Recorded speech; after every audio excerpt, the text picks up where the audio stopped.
We're in Galatians chapter 3. For those of you who want to follow along in your Bibles, please turn to Galatians chapter 3. I'm sorry. Did I say Galatians? My mistake. This is Philippians. Big difference. But just was checking to see if you were alert. Not really at all. This is a very important chapter. Very important.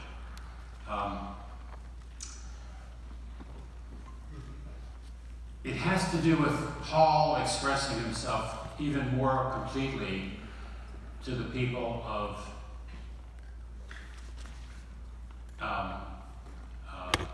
Corinth.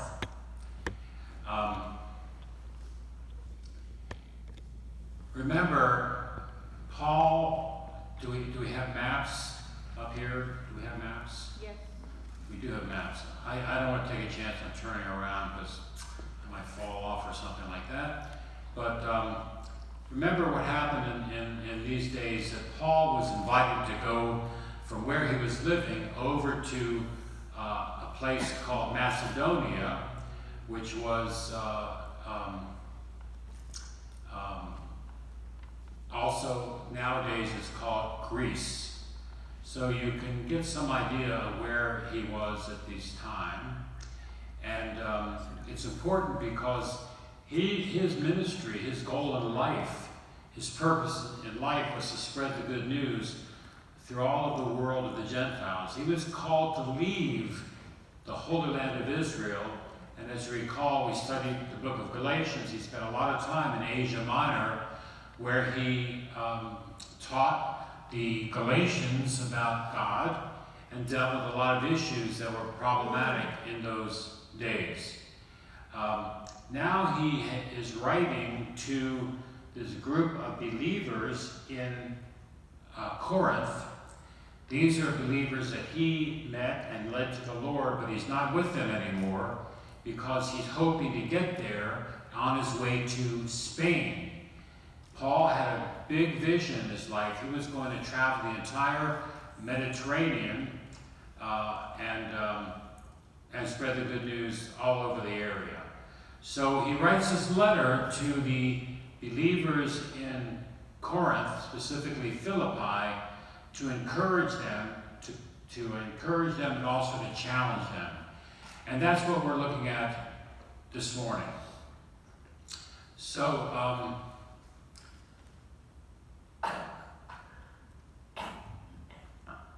I'm sorry, I'm trying to find myself here, which is challenging. But I'll get there.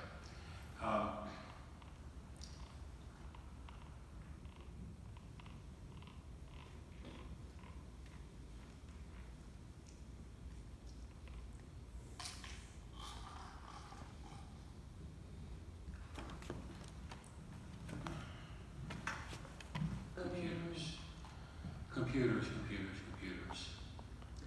All right. Give me a second here. Got to get oriented. I had it here and it disappeared. And when things disappear off of my computer, I slightly panic. But I think it's going to come up in a minute. Stay with me. So just let me explain something to you. Paul was a very zealous kind of person. He was a person that lived in extremes. Sometimes he was very encouraging, as he has been in chapters 1 and 2 of Philippians. And sometimes he was a little challenging, a little critical, as we'll see at the end of this chapter. Some people wonder about him. Do you know the expression manic depressive? Yeah.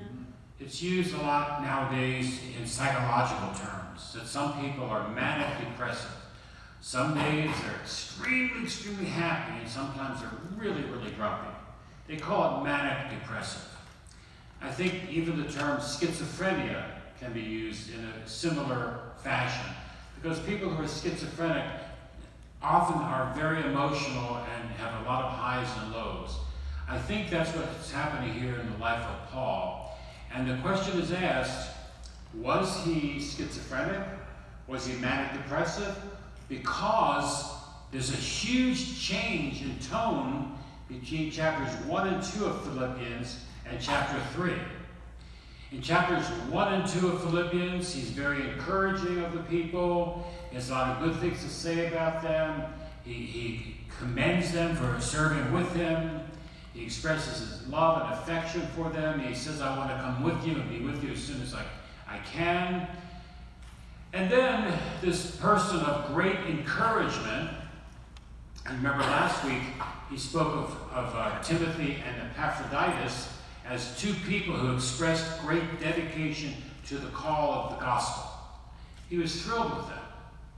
He talked about Yeshua in what's called the Messianic hymn, the first part of chapter 2, and then he goes on to talk about Timothy and Epaphroditus, who were great committed believers that served with him. So then we come to chapter 3, and we just have to wonder what happened to him.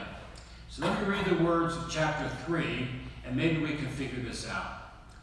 In conclusion, my brothers, rejoice in union with the Lord. It is no trouble for me to repeat what I've written to you before, and for you it will be a safeguard. So he's in chapter 3, the transition, in conclusion.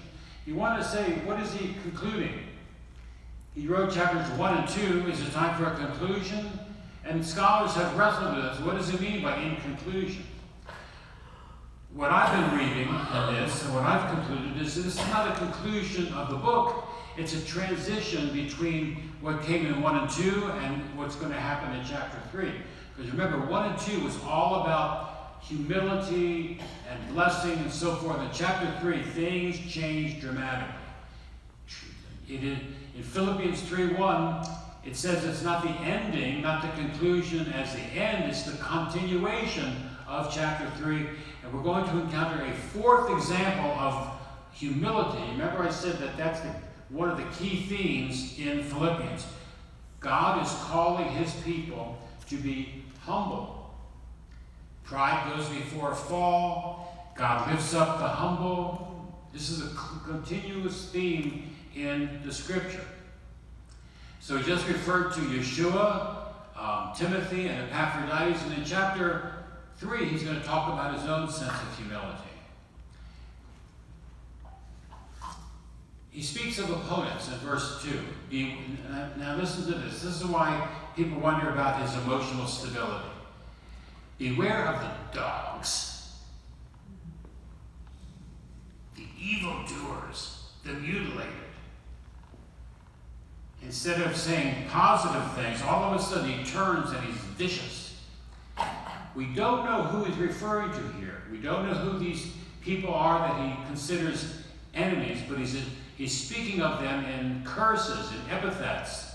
And most scholars think that these epithets represent Jewish opponents and false teachers, okay? There's a lot of books written that say, oh, he wasn't speaking about Jews, forgetting that Paul himself was a Jew. Some scholars believe that the word dogs comes from the notion that it was believed that Jews used this term in referring to Gentiles, which is not true. That goes back to an early understanding of the church father, John Chrysostom. In his book, he wrote homilies or messages on Philippians. It was written in the 4th century. I don't think that's what he was doing. The reference to the mutilated, which most commentators see as a derogative reference to circumcision, brit milah. Now that's been a theme in Galatians, and it's a theme here again. The reason it's such an important issue is because circumcision, the ceremony of circumcision, which I think most people understand what it is. Do I need to describe it? Who does not know what circumcision is? Okay, good. But the act of circumcision by the parents of an 8-day-old baby boy hooks them in and brings them into the covenant that God made with Abraham, Isaac, and Jacob. It was a very important act. And circumcision was also the entrance to Judaism. So a person could not become a Jew unless he was circumcised. So a lot of people think that Paul was speaking about the enemies are those people who have mutilated themselves by circumcising themselves. Some scholars see this as a reference to sometimes called spiritual mutilation, which may point to the false teachings being Gentiles, possibly recently converted to the faith and to Judaism, who are promoting circumcision among Gentiles. If so, such circumcision could represent both a physical mutilation and a spiritual mutilation. So these people were teaching that Gentiles had to be circumcised once they came to faith. Remember Galatians? They became super faiths. I call them the super faithful, because they not only trusted Yeshua, which is all you need to do for salvation, they went beyond that and started practicing Judaism for salvation. Now, I believe it's okay to learn and practice Judaism as a result from salvation. If a person is saved and they want to follow God more closely, they can learn a lot from reading the Torah and studying the Torah and applying that. But you are never and never were saved by keeping the law, keeping the Torah. So this seemingly negative understanding of circumcision in Jewish practice has led many commentators to understand Paul in Philippians 3 and elsewhere being against Judaism and the Torah. That's why it's important for us to understand this. People have taken Philippians and say, see, Paul was anti-Torah. He was anti-Jewish. He gave it up because now he's a Christian. You follow what I'm saying? This is very important for us as a Messianic Jewish congregation to get, because most people out there have no idea about this. And they're convinced that Paul gave up being Jewish when he became a Christian. You see, it's supersessionist.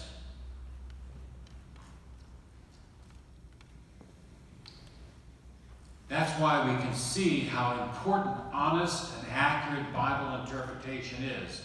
Because if we're going to rely on the Scriptures to be our guide, we better get it right. I mean, there are people who are dedicated to the Bible and they do all the things they think the Bible teaches them, even though many of those things are wrong. And in this case, it was very wrong because the teaching of John Chrysostom and others, based on this passage, became anti-Jewish, anti-Semitic, and that was never the intent. So most commentators do see chapter 3 as demonstrating Paul's rejection of Judaism and question his credibility.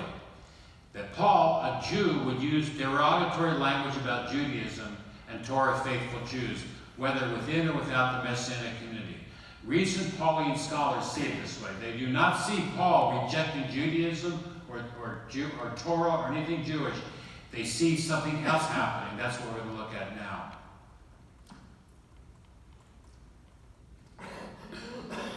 Whoever these opponents were that he was speaking about represented an opposite mindset to the lifestyle and method of Yeshua, Paul, Timothy, Epaphroditus, which again was what word? Humility. That was the problem. They were not humble.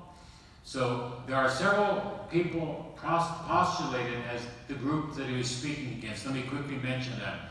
Maybe he was speaking against Yeshua following Jews. Today we call them Messianic Jews. This was the first option, that the opponents of Paul were Messianic Jews who were not accepting the ruling of the Jerusalem Council. What was the ruling of the Jerusalem Council? That Gentiles did not have to practice Judaism to be saved. They could not even be super saved. They were saved by Yeshua's life and death and resurrection, period. So it's not an issue of salvation, but some people may have been starting to do that way. So that may have been a group he was criticizing. Another group he was criticizing might have been, as some scholars think, Jewish people in general. But guess what? How many Jews were there in Philippi? Remember the synagogue that Paul spoke in Philippi? You don't? There was none. When Paul went to the Philippians, remember, he spoke to a group of women down by the river. They did not have a synagogue because there were not enough Jews in Philippi. So that second group is not possible either. The third, maybe he was talking to newly converted proselytes. And that's possible because some of the newly converted proselytes were thinking, okay, now that I'm a believer in the Messiah of Israel, let me go practice the Torah. I will tell you, I've experienced this in our congregation. Some people come to our congregation from a Christian upbringing. They start learning about Judaism, and they decide, you know what? We're going to learn even more about Judaism, and they join Orthodox synagogues. And sometimes they have to renounce the Messiah to be members of the synagogues. It's not what was meant to be. But a more likely group that he was speaking about here, the enemy, the people he would call dogs, remember dogs, were pagan influencers. One scholar that I really like, his name is Mark Nanos. He challenges the identification of Paul's opponents being Jews or Yeshua-following believers or recent converts to Judaism, and instead puts forward that the opponents are from religious cults and philosophical groups. One group is called the Cynics. Everybody knows what a Cynic is? Here's where it all comes from. These were people who were local to Philippi. These local cults and pagan influencers posed a challenge to the Gentile Yeshua followers in Philippi who were trying to navigate their new life to follow the one God of Israel and living in a Jewish subgroup. As a faithful Jew, Paul would not oppose Judaism, but he would speak against pagan or cultic false religions, wouldn't he? This religion took place in orgiastic cults. Their religion was very tied up with sexual immorality. Orgies. You heard the term orgies? That's part of their religious experience. At least that's what they thought. And this was promoted among some of these sects. Nanos, the scholar I mentioned, wrote that this may have been the main influence of these people. Now listen to how this was practiced. This is from a commentary he wrote. A newly developed festival was introduced Attis. Attis was Cybele's consort who bled to death after castrating himself for Cybele into the Roman cult. That's what was going on. I'm telling you, these people were nuts. So here's this cult that develops, well, we want to really follow Yeshua, so we're going to castrate ourselves. Nuts. And Paul was speaking against that. That's the mutilation that he was referencing. So there have been many pagan ways over the years that have crept into the true believing community. Are you aware of how many pagan influences exist in the true church today? Can you think of any? You know there's a holiday called Easter? Easter is about the resurrection of the Messiah. It's named after a pagan goddess Ishtar. Did you know that? Yes. Most people in the church have no idea about that. And there's more that we can talk about I'm not going to go into, but we have to be very careful to not let paganism creep into the body of Messiah, particularly this body. So we watch very carefully the kind of teaching that comes to this congregation. Rather than teaching against Judaism and Jewish practices such as circumcision, Paul speaks against other Yeshua followers seeking to impose circumcision on Gentile converts to the Messianic faith. That's what Galatians was all about. You remember that? So there was a big debate going on about this in the early days of the Messianic community. So he's not speaking against circumcision or Brit Milah of Jews on the 8th day. In fact, in verse 5 of the chapter, he's going to tell us how wonderful his circumcision was. Although I guarantee you he didn't remember it. He was only 8 days old. But he references it as part of his credit and his credentials. We'll come to that in a second. So it's not about Brit Milah. And verse 3 says, "For it is we who are the circumcised, we worship by the Spirit of God and make our boast in the Messiah Yeshua. We do not put confidence in human qualifications, even circumcision. I believe it's right for a Jewish boy to be circumcised under the law of Moses. I believe that's the correct thing to do. It doesn't make the boy saved. He doesn't even know about it. And as you may well know, the church picked up on circumcision and created something called infant baptism. Have you ever heard of infant baptism? Practiced in the Catholic Church, practiced in the Lutheran Church. Infants are baptized, and by doing so, the idea is that because it's like the Jews being circumcised on the 8th day, the Jewish boy, he had no awareness of this, but that circumcision brings him into the covenant that God made with Abraham, Isaac, and Jacob. Likewise, they say, well, when we as parents baptize our infants, that brings them into the new covenant. And it doesn't. It doesn't. There still needs to be something that's practiced in a lot of denominations called confirmations. So maybe a child is baptized as an infant, but at a later date when they know better, like at least bar mitzvah age or up, they have a confirmation where they confirm what happened when they were infants. Any of you infant baptized?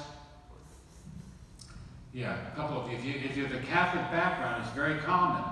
And there's nothing wrong with that being done. It's just that the concept does not actually fulfill the baptism requirements of a believer, which is which is to have an immersion to show what happened inside spiritually.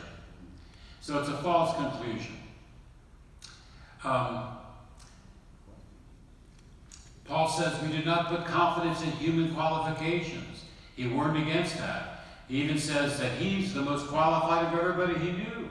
He gives his resume in chapter 3, verses 4 through 6. Listen to this resume of Paul. He says, even though I certainly have grounds for putting confidence in such things, external things, if anyone else thinks he has grounds for putting confidence in human qualifications, I have better grounds.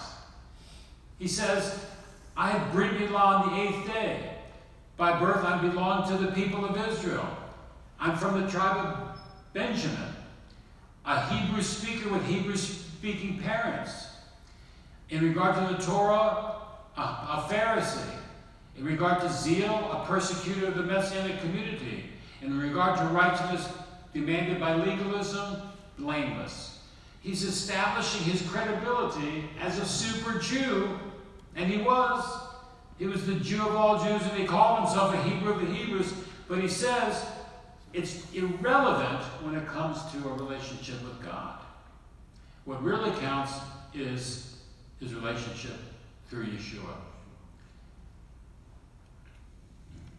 So he details his credentials, but he goes on to make some other points. I want to read this to you. He said, the real thing is the cost of knowing Messiah, verses 7 to 11. But the things that used to be advantages for me, and what he's referring to here is his Jewish identity, I have, because of the Messiah, come to consider a disadvantage. And does that mean he's suddenly anti-Jewish? That he's going to give up the practices? Not at all. Not at all. But the things that used to be advantages to me, I have, because of the Messiah, come to consider a disadvantage. You see, Paul realized that in Yeshua, everything pales compared to that salvation experience. His new relationship with God was no longer based on his actions, his human qualifications, and even his genuine Jewish background. Instead, it's life in Yeshua. He realized that that's the most important thing. To Paul, who was a super Jew, he said it's like nothing. In fact, he used the expression, it's like rubbish. Now, I want to clarify, Paul was an extreme kind of guy. He did not really think that being Jewish and practicing Judaism was rubbish. But compared to the relationship with Yeshua, it's rubbish. So you have to be careful when you read things, because you don't want to take them out of context. He is not becoming anti-Torah all of a sudden. He's not becoming anti-Jewish all of a sudden and pro-Christian. No, he's gone beyond that. He's gone beyond that by having a relationship with Yeshua. He said, when the Messiah was executed on the stake, I was too. so that my proud ego no longer lives, but the Messiah lives in me, and the life I now live in my body, I live by the same trusting faithfulness that the Son of God had, who loved me and gave himself up for me. Goes back to Galatians chapter 2. So he's seeing his Jewishness as important, but not nearly important enough as to salvation. So he calls it a disadvantage. Paul here makes a comparison in how he regards his Jewish identity as garbage compared to knowing Messiah. Paul's narrative no more regards his past Jewish life as worthless than the exalted prerogatives of that Christ gave up should be regarded as worthless. Messiah left his throne in heaven. Moses left his place in the kingdom of Egypt. It's not that those things were worthless, but they stepped beyond their founding and went full force ahead. Moses left Egypt, much higher calling. Yeshua left his place of glory to come on earth, save us. And Paul left his great experience in Judaism for the presentation of Messiah to the Gentile world.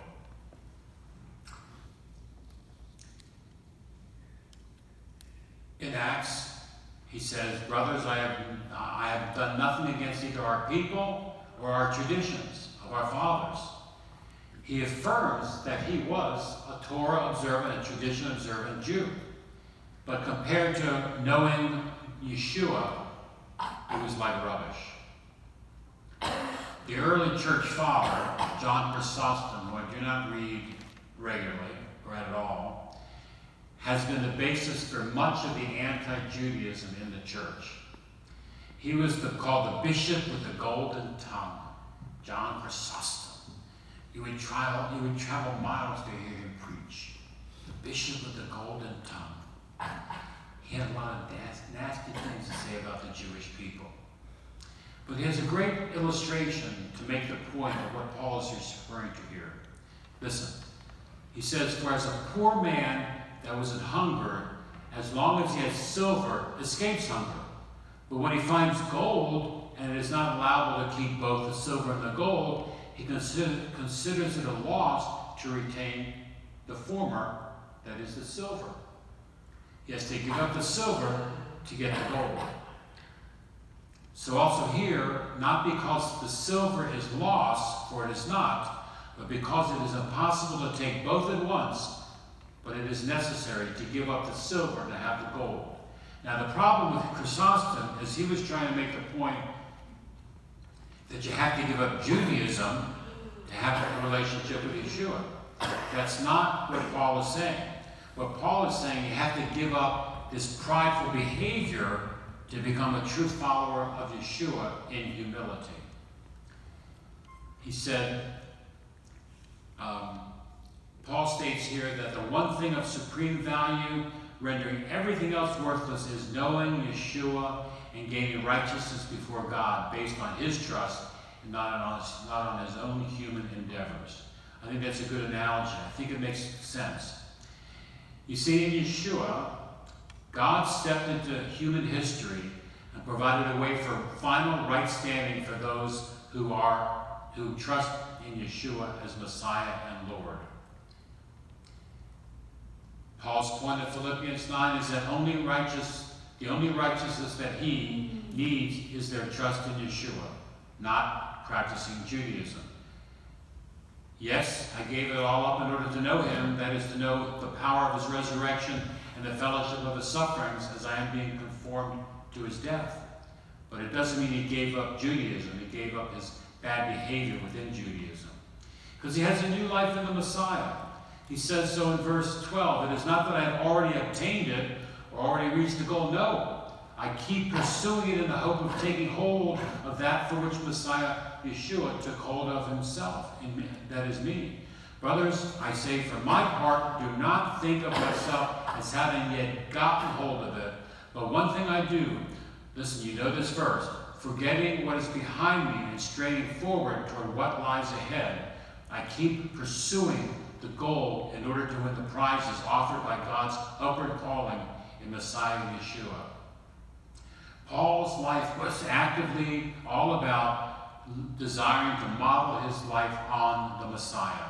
And he kept striving through his entire life to be more and more like the Messiah. He saw life as a journey. Although he was saved early on, he still had to mature and grow in the Lord. That's the message to us. He was always looking forward to more knowledge of Yeshua and more opportunity for service to him. Knowing Yeshua was his lifelong goal and pursuit. We can see his intense desire to become more and more Messiah-like when he uses the word straining to become like Yeshua. Like an athlete, he's straining to become more like Yeshua. Therefore, as many of us who are mature, let us keep paying attention to this, and if you are differently minded about anything, God will also reveal this to you as well. Only let our conduct fit the level we have already reached. This is a challenge to the Philippians and the challenge to us. He says, brothers, join in imitating me and pay attention to those who live according to the pattern we have set for you. In these verses, Paul now switches to speak not just the first person, but in general. He says, verse 18, for many I have told you about them before, and even now I say with tears, live as enemies of Messiah's execution stake. Apparently there was a problem in these days. People were denying the cross. They were denying the execution stake. They said we don't need to deal with that. But he says those people are wrong. Paul warns that those who did not accept the despised death of Yeshua were rejecting the atonement offered to them, and even more enemies of the very sacrificial death that brought them new life. Such an aversion to the shameful death of Messiah could even lead them to deny the faith that they once accepted. Those who turned away from their trust in Yeshua as the Messiah and were truly living as enemies of the Messiah's execution stake had once been part of the Messianic community, but now they live for themselves and not for the Messiah anymore. What does he say in verse 19? They are headed for destruction. Their God is the God of the belly.